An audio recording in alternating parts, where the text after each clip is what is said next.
জঘন্যতম একটা নৃশংস ঘটনার বিরুদ্ধে যেভাবে প্রতিবাদটা করা হচ্ছে, শুধু বাগুইআটি বলে নয়, প্রত্যেকটা জায়গায় যেভাবে প্রতিবাদটা করা হচ্ছে, এখান থেকে বোঝা যাচ্ছে যে মানুষের ইউনিটি, মানুষ চাইলে সমস্ত কিছুই করতে পারে।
প্রতিটি মুহূর্তে এবং প্রতিটি মুহূর্তে এই ঘটনাটিকে জাগিয়ে রেখে দিচ্ছে তাদের প্রতিবাদের মধ্যে দিয়ে।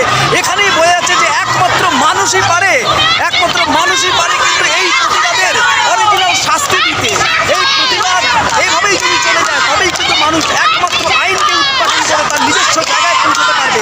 যেভাবে প্রত্যেকটা মানুষ প্রতি মুহূর্তে এই আন্দোলনটাকে জাগিয়ে রেখে দিয়েছে।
We want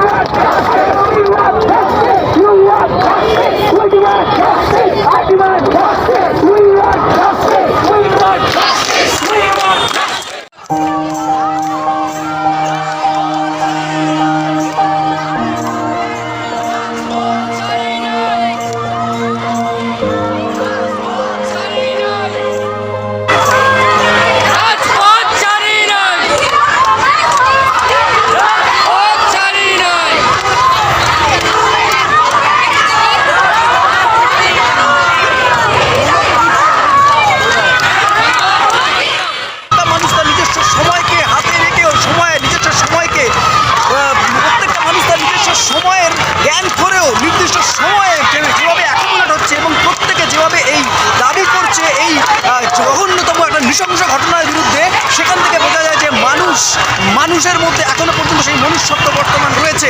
মানুষ এখনো পর্যন্ত জানে প্রতিবাদ জানাতে, এবং এই জঘন্যতম প্রতিবাদের বিরুদ্ধে মানুষের এই প্রতিবাদ প্রতিটা দিন যেভাবে জোরালো হয়ে উঠছে, এর থেকে বোঝা যাচ্ছে যে আমাদের দেশে এখনো মনুষ্যত্ব মরেনি।